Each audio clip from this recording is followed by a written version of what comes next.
We discussed a little bit of this on Tuesday night's main event, and I figure why not kind of have a more extended conversation here on the channel. Appreciate you guys and all the support. Rippaverse.com. We did have a recent holiday sale that was very successful, but all of those items that were available for or on or during the holiday sale you can still get. So ISOM Cover C, just rippaverse.com/store. You can get in on that right now still. We're still working through the week, make sure we get those out. So, all right. So today's topic is really about this James Gunn kind of tweet thread here. And I think it is kind of representative of who I personally and what I picked up on a lot of people that work in Hollywood. Now, here's the thing. Hollywood is, you kind of have to have a certain attitude, a certain ego about you to work in it. I mean, it's like a prerequisite. You hear me say that all the time. It's kind of what it is. And I always thought the James Gunn hiring for this whole, basically he's going to be facilitating the entire DC, this new DC universe, whether it be rebooted or whatever. And I thought it was a weird hire, considering even his relationship with Marvel. But I'm not as fond of the guy as a producer, director, or whatever that maybe some of you are. This is a different animal that he's dealing with. We talked about this again, even with Chris Gore on this. He's one of those, and I guess that's kind of a lot of guys within Hollywood are like that, where it's like, hey, I am going to take this material and I'm going to leave my imprint on it, and it has to be a James Gunn film. It has to have my imprint on it. And if source material or knowledge on the character gets in the way, that's not something that he cares about. And you've heard me over the years make this argument with Guardians. I know that is a very liked film, especially the first one. And I didn't say I just hated it as a film, standalone film by himself. But he can't get away with that with other more notable characters.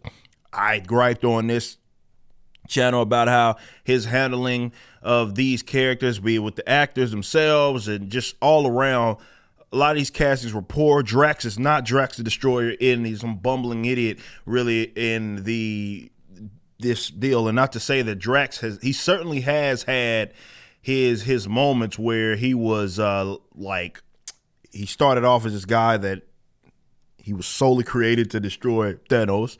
And then he went through this period where he kind of was brainless per se, but he was still kind of cutthroat and very dangerous. Let's say that. None of that really is present in this version of Drax, and the actual books have kind of turned itself into the people that are part of the Guardians of the Galaxy, and those individual characters that are within it just act like they do in the movie, right? And that's always been the thing that sucks about it. It's like, well, they'll take a character, make an adaptation. They just recently did it with the Eternals, make an adaptation that's kind of goofy live action, and then they'll change the books to kind of format or fit that. But either way, he can get away with doing stuff like that with those characters where they're not even the characters. We know what happened with Peacemaker. That's not Peacemaker. He even told John Cena, who was willing to actually read upon the source material to figure out who this character was. He specifically told him, we covered this on this channel, he told him don't read that because he didn't want him to have a frame of reference. And like I said, you can get away with that definitely for the audience for a character that they know little about, right? So it's just going to be guys like myself that are griping at these depictions. But with this, and what you're dealing with DC, well, you're talking about Superman and Batman and Wonder Woman, some of the most notable characters of all time.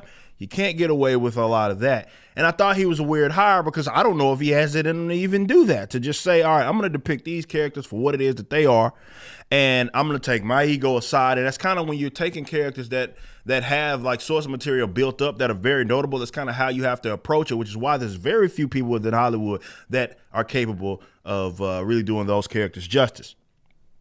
He says right here, one of the things Peter and I were aware of when we took the job as heads of DC Studios is a certain minority, he says, of people online that could be uproarious and unkind. Okay. Now, let me say this. It's not a minority. I think this came on the heels of the whole Henry Cavill situation where you had one actor who was basically unanimously liked in this role, even the people that were critical maybe of movies that he was in. A few people had issues with Henry Cavill being Superman. And that's very seldom do you catch that lightning in the bottle like that, where you're like, you got a guy that's fit for this role. People, fans, non-fans, they're fans of him. So you probably should keep him around. You know, he's like the star athlete that's on the board that you can get. It doesn't matter if you have something else in mind. You built that around him. But he didn't do it. He said, nah, you up out of here, man. I don't need you. I'm writing this other deal. We need a younger version of whatever. And that's the route that he said that he was going to go. And yeah, there were people that pushed back on that, thought that was a silly mistake. It's not that people are against you rebuilding the universe or even starting from scratch and having a new universe, but to not include the person that was liked as a part of it is silly. He says also our choices in DCU are based upon what we believe is the best for the story and best for the DC characters who have been around for nearly 85 years. Okay. Perhaps these choices are great, perhaps not. But they are made with sincere hearts and integrity.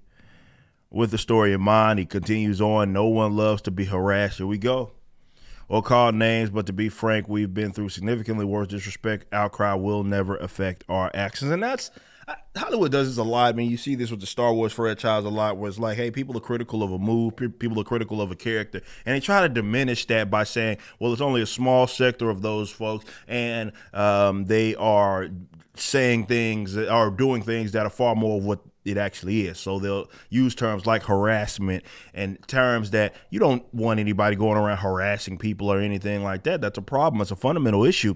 But to act like that's representative of the uproarious, what do you say? Uproarious and unkind, he says. But the uproarious people, the people that have issues with maybe the direction that it is that you're going, I just don't think that's a good representation of that. Let me just say that. But that's kind of the route it is that they go, and it's an effort to diminish what it is people are saying that is critical of an action or inaction, even for that matter. James Gunn, in my honest opinion, let me say this. I don't doubt that there will be stuff that will come out of this universe that he's building that some people will be fond of. But I will say this as well. I do not think that he was the best that was available to facilitate the bringing DC out of the hole that it's in, live action wise. I don't think that he was the best person to facilitate that. Of course, only time will tell, but he's not off to the greatest of starts, but who knows what'll happen.